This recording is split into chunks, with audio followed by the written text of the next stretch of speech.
The President of the United States is often called the most powerful person on Earth.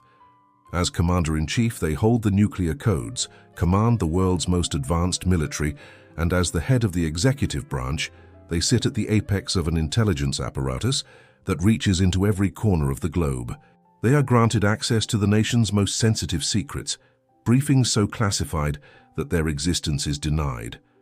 And yet, for over 75 years, a persistent and deeply disturbing question has lingered in the shadows of power. Is there one secret so profound, so paradigm-shattering, that even the occupant of the Oval Office is deemed unworthy of knowing it? Or perhaps more chillingly, are they the secret's ultimate keeper, burdened with upholding a lie that has been passed down from one administration to the next? This is the story of that secret, pieced together from forgotten tapes, leaked documents, and presidential whispers. The story of what American presidents have really known about UFOs and why they have been forced to lie. Our story begins in the aftermath of World War II with President Harry S. Truman. It was a time of unprecedented change and anxiety.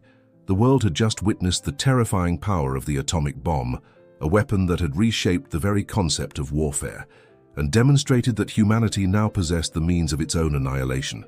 The Cold War was dawning, and a new existential dread gripped Washington. It was in this tense atmosphere in July of 1947 that something happened in the remote desert of New Mexico that would define the UFO mystery for the rest of history. An object of unknown origin crashed on a ranch near the town of Roswell.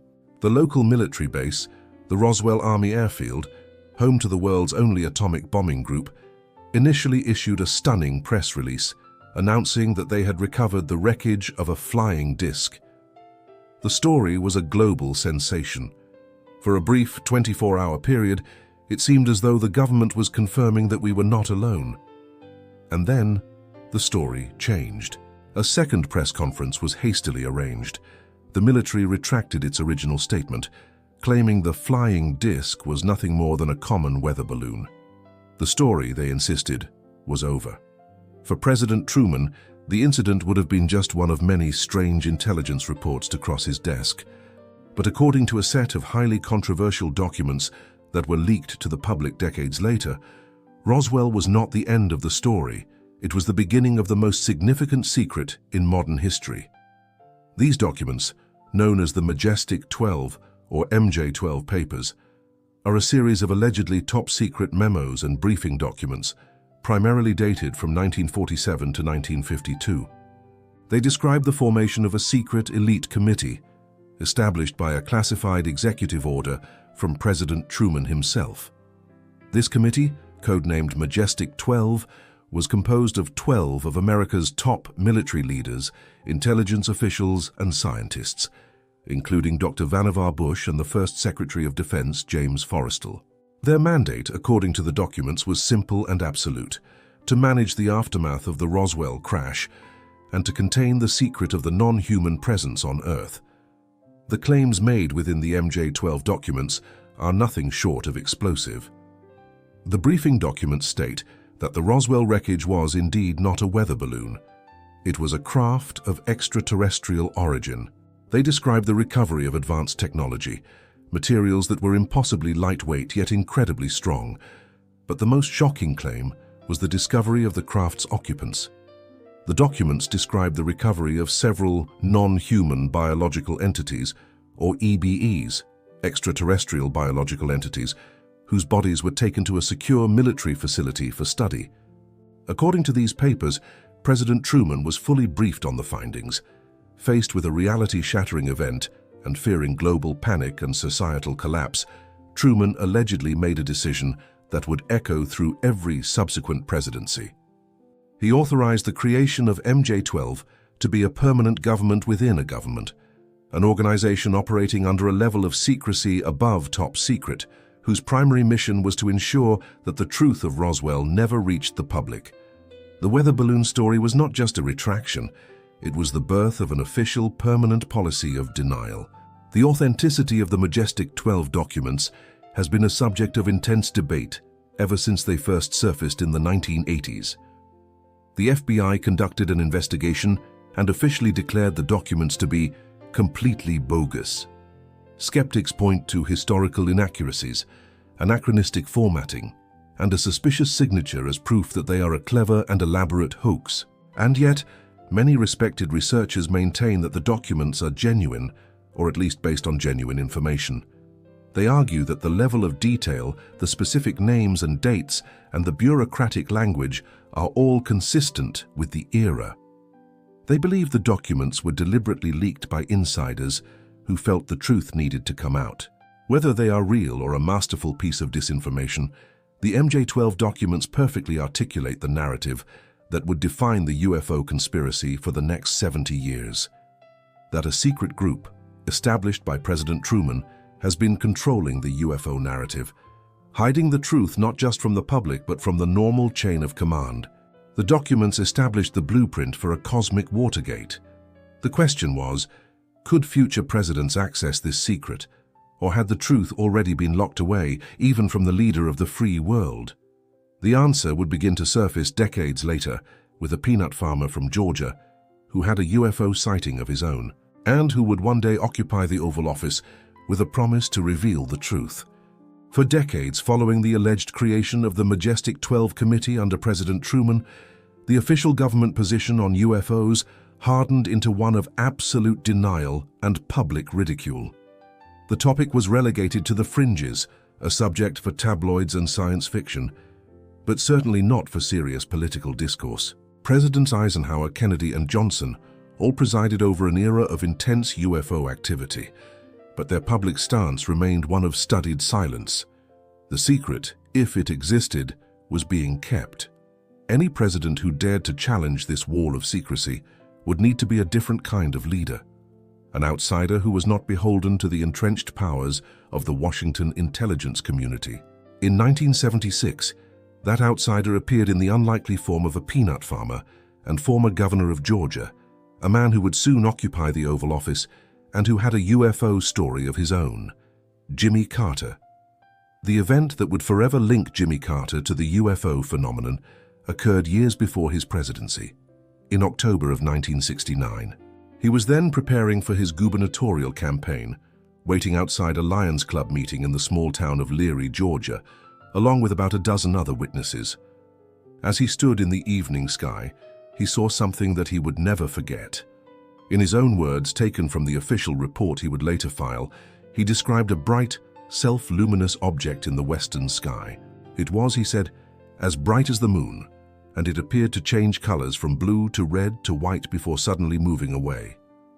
Carter, a trained engineer and former Navy officer who had studied physics, knew he was not looking at a star, a plane, or any conventional object.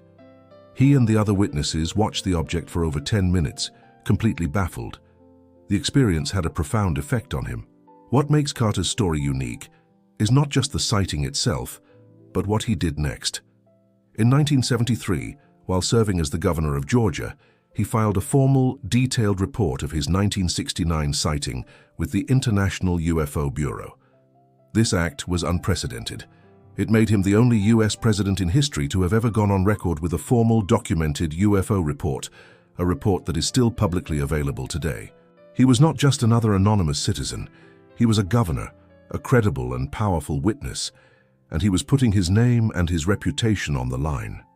This documented sighting became a cornerstone of his public persona, a testament to his honesty and his willingness to speak about unconventional truths. And it would lead to one of the most extraordinary promises ever made during a presidential campaign. During his 1976 run for the presidency, Carter was inevitably asked about his UFO experience. Instead of downplaying it, he embraced it. In a famous statement, he declared, "I don't laugh at people when they say they've seen UFOs. I've seen one myself. One thing's for sure, if I become president, I'll make every piece of information this country has about UFO sightings available to the public and the scientists. I am convinced that UFOs exist because I've seen one." For a public that had been fed a steady diet of government denial for 30 years, this was a bombshell. A major presidential candidate was not only admitting his belief in UFOs, but was promising complete and total government transparency. For the community of researchers who believed in a cosmic Watergate, the election of Jimmy Carter was a dream come true. It seemed as though the wall of secrecy, first erected under Truman, was finally about to crumble.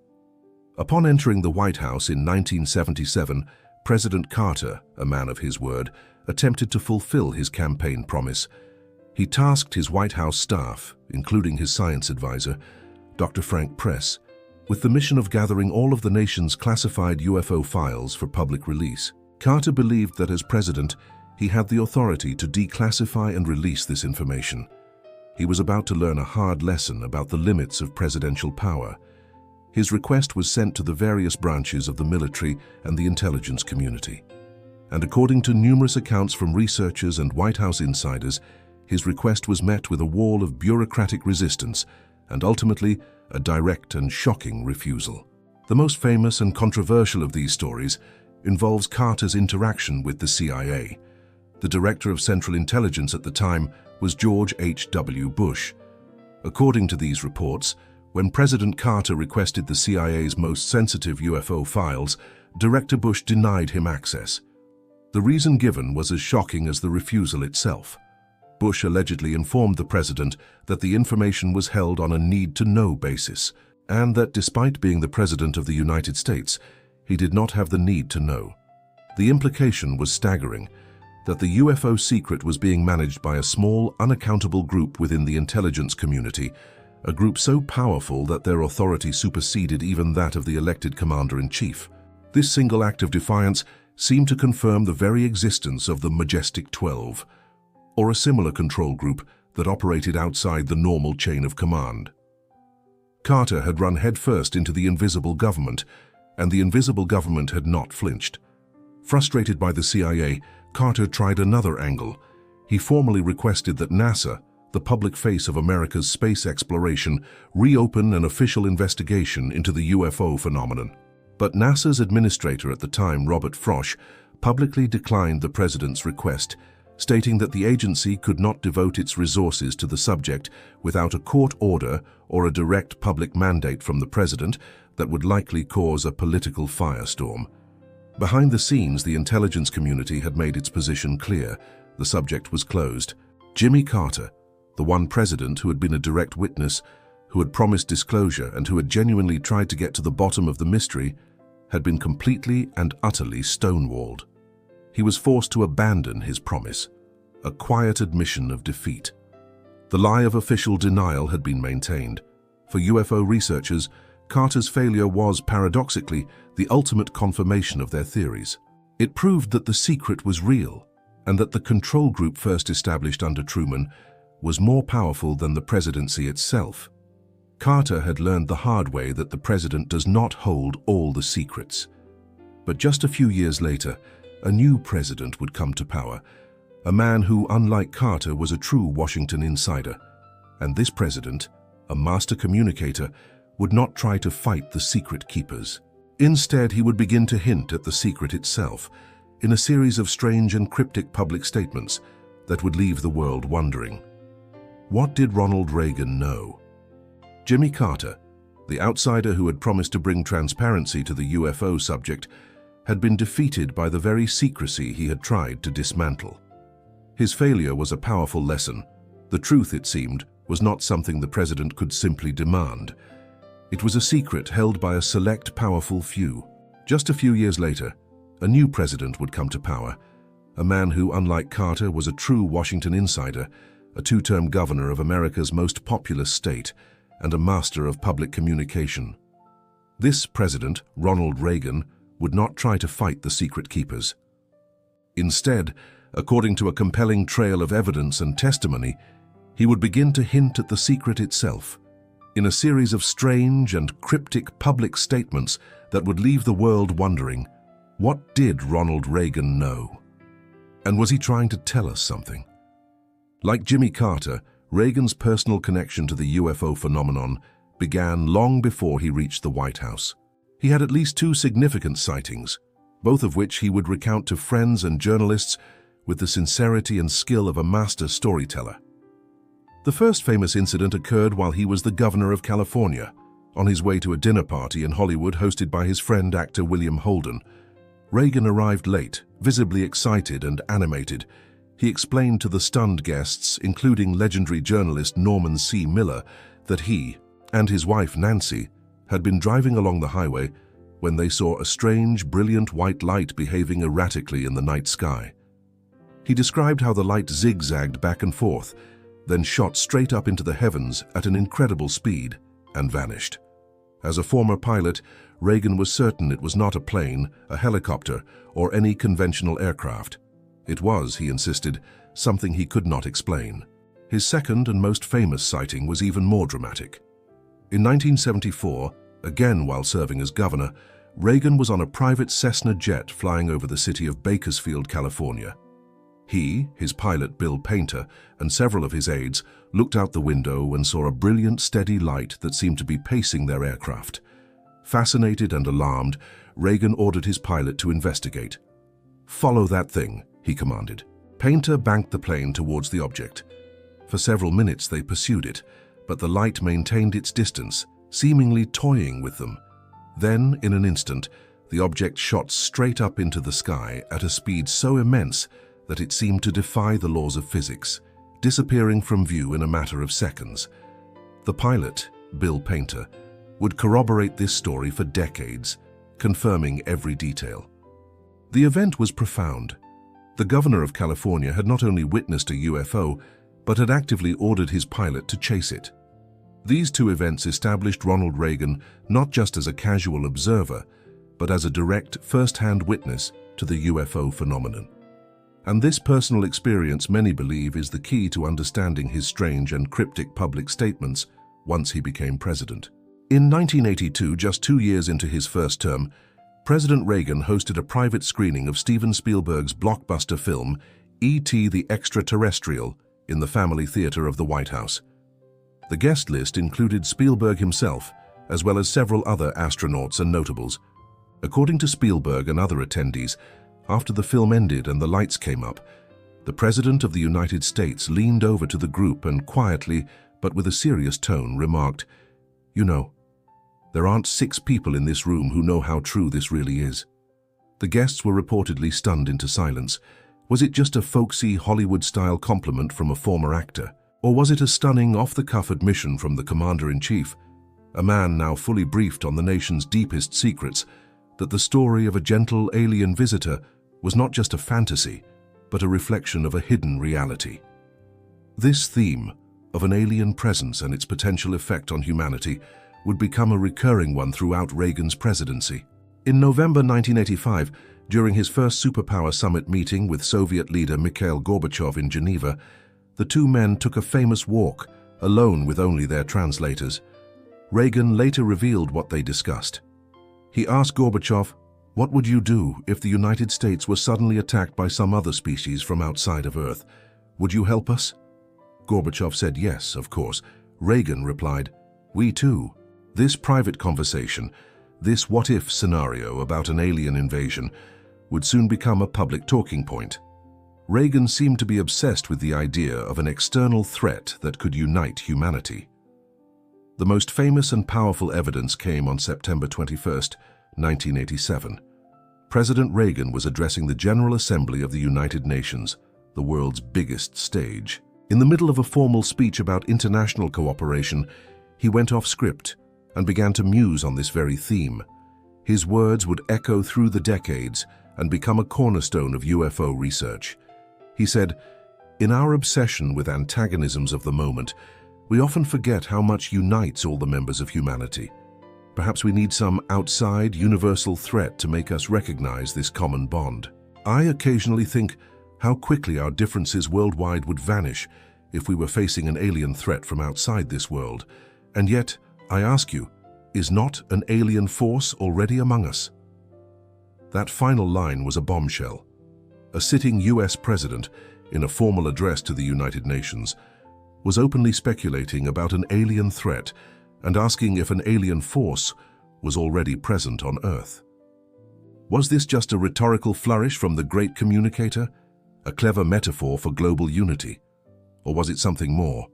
Was this a man who had seen strange things in the sky with his own eyes, who had been fully briefed on the reality of the situation upon becoming president, and who had decided to use his masterful communication skills to plant a seed in the public consciousness? Was he, as the ultimate Washington insider, trying to slowly prepare the world for a truth he knew it would one day have to face. Reagan's presidency ended, and with it, the strange public hints about an alien presence. His successors, George H.W. Bush and Bill Clinton, would return to the established policy of public silence and plausible deniability. But behind the scenes, they too would have their own encounters with the unyielding wall of secrecy. And as the 20th century came to a close, a new generation of presidents would begin to change the rules, slowly and cautiously steering the ship of state towards a new and unprecedented era, the era of disclosure. The lie, it seemed, was finally beginning to crack. Ronald Reagan's presidency ended, and with it, the era of strange, cryptic public warnings about an alien presence seemed to fade. His successor, George H.W. Bush, the very man who as CIA director had allegedly denied President Carter access to the nation's deepest UFO secrets, returned the presidency to the traditional policy of strict, unwavering silence and public denial. For a time, the wall of secrecy seemed to have been rebuilt, stronger than ever. But behind the scenes, the questions refused to go away. The next president, Bill Clinton, a man known for his insatiable curiosity, would make his own attempt to breach that wall. Unlike Carter, who had made a public promise, Clinton's quest was a personal one, initiated in the private halls of the White House. According to the sworn testimony of his close friend and Associate Attorney General Webster Hubbell, shortly after taking office, Clinton looked at him and said, "If I put you over at the Justice Department, I want you to find the answers to two questions for me. One, who killed JFK, and two, are there UFOs?" Hubbell, taking the request seriously, began his investigation. In his own book, Friends in High Places, he describes what happened next. He made inquiries at the Justice Department, at the Pentagon, and at various intelligence agencies. He was met not with direct refusal, but with a strange, dismissive pattern of laughter and non-answers. He reported back to President Clinton that there was a group within the government, a secretive national security apparatus, that he simply could not get access to. The message was clear. There are some doors that not even the president's men can open.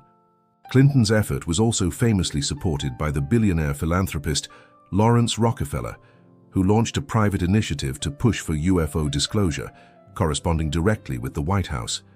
Despite this high-level pressure, Clinton, like Carter before him, was unable to get the information. His failure was another powerful piece of evidence for the theory of a government within a government, a permanent control group that guarded the UFO secret regardless of who sat in the Oval Office. Following Clinton, the presidency of George W. Bush marked a return to a more rigid official silence, particularly in the post-9/11 era of heightened national security. But with the election of Barack Obama, the tone began to shift in a subtle but significant way. Instead of the flat denial of the past, Obama adopted a new and far more clever tactic: the joking non-denial.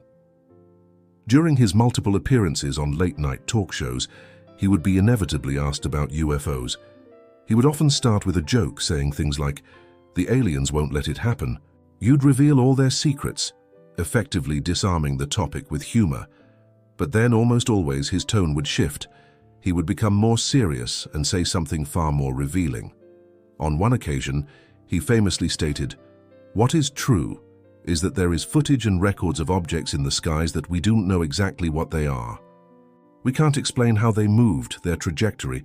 They did not have an easily explainable pattern." This was a completely new way for a president to talk about the subject.